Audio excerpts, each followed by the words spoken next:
Boom shakalaka, what is going on everybody? Randall here from Crypto Love, and today we are going to talk about the incoming Bitcoin downtrend, what's causing it, why it's causing it, as well as some recent news stories right after a message from our sponsor.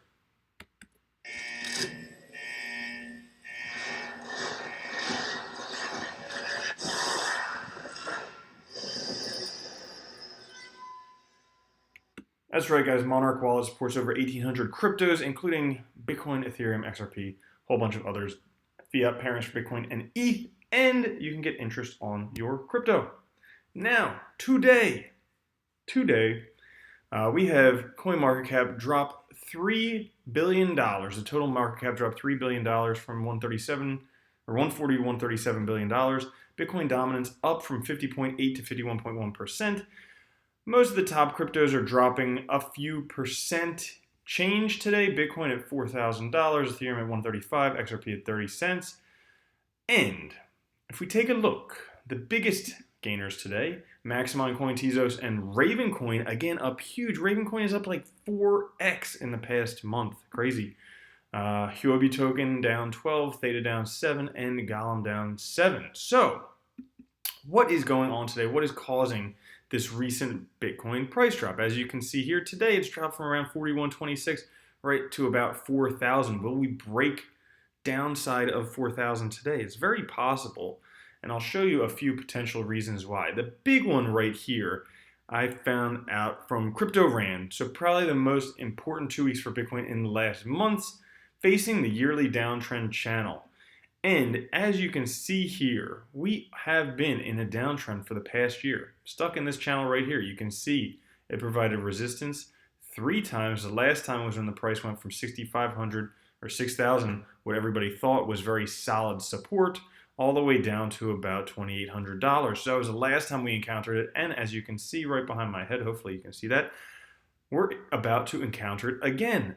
Now there is also, it has found support in this channel as well a couple times, but we are starting to face that again. So if you take a look at it over here, we're basically right at it right now. You can see just about hitting it, and boom, price is starting to drop. Now, will we see the price coming all the way down to the downside of the channel? It's very possible. I mean, a lot of people think that this yellow line right here, that this 200 weekly moving average is going to be support for Bitcoin. Kind of similar to how everybody thought the $6,000 was a bottom for Bitcoin. So could the price potentially break through there and blow everyone's mind? It could. Now, it's never broken through there previously. So if it did break through, that would be kind of a new thing for Bitcoin, but it's very possible. Now, also, this orange line here, that is the 200 weekly EMA. And as you can see, that has caused a bit of resistance for Bitcoin price over the past couple months since December. And again, we're hitting it, topping out.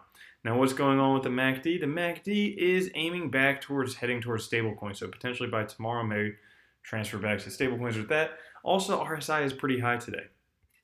So that's what's going on with Bitcoin price.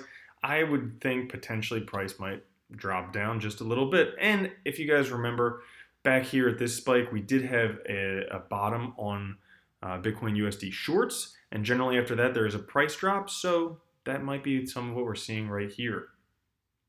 Now, in the news today, the big news today, Jack Dorsey is hiring some people in the Bitcoin and crypto space. He says Bitcoin Twitter and crypto Twitter, Square is hiring 3 to 4 crypto engineers and 1 designer to work full-time on open source contributions to the Bitcoin and crypto ecosystem, work from anywhere, report directly to me, and even get paid in Bitcoin, introducing Square Crypto. So that's great. I mean, Twitter is one of the biggest social media platforms out there.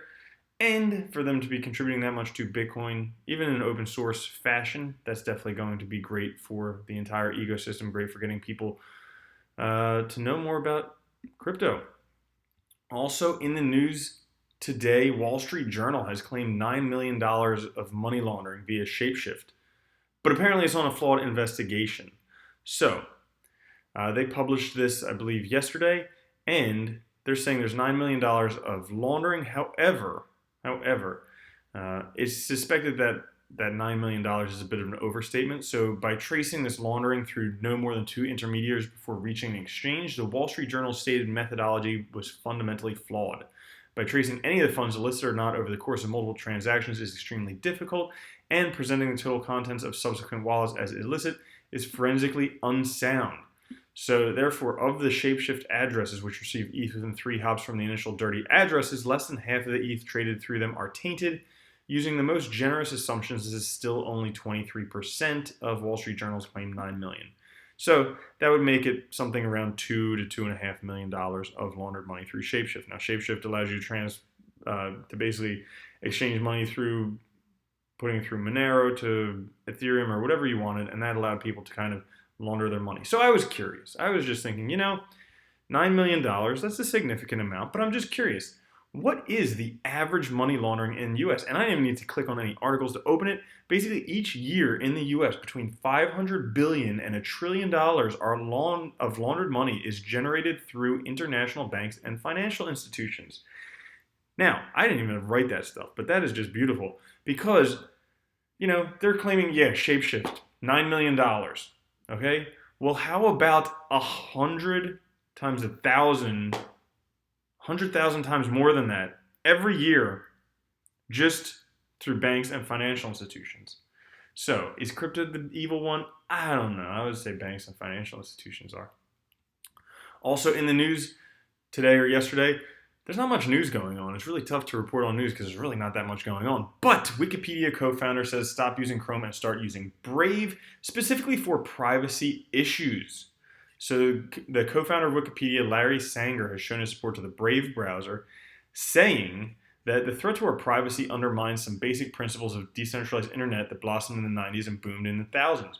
The establishment has taken over what was once centerless, mostly privacy-respecting phenomenon of civil society, transforming into something centralized, invasive, risky, and controlling. What was once the technology of personal autonomy has enabled us as never before cybercrime, collectivization, mob rule, and censorship. Not great stuff. So he says stop using Google Chrome. Use Brave browser instead. And lastly, to end on something good, CZ talking about how everyone is going to be in crypto. He posted in response to an article about JP Morgan. Now we can't agree. Many not so small businesses already don't use banks and they work just fine. JP Morgan just don't get it yet. The reason they're not a threat to XRP, everyone will be in crypto. JP Morgan will ultimately have to use crypto. And he just says that he says everyone will be in crypto. More adoption is better than less. He never supported any particular banks, and he ends with better to use it rather than fight it. And this reminds me of something I watched cartoons back when I was a kid. If you can't beat them, join them. That's kind of the mentality he's having here. And even though crypto is very small right now, potentially if you can't beat it, join it. So guys, that's all for the episode today. Make sure you check out Monarch Wallet at monarchtoken.io. And that's it. Tomorrow's Friday. Have a good weekend. All right. Catch y'all later. Peace.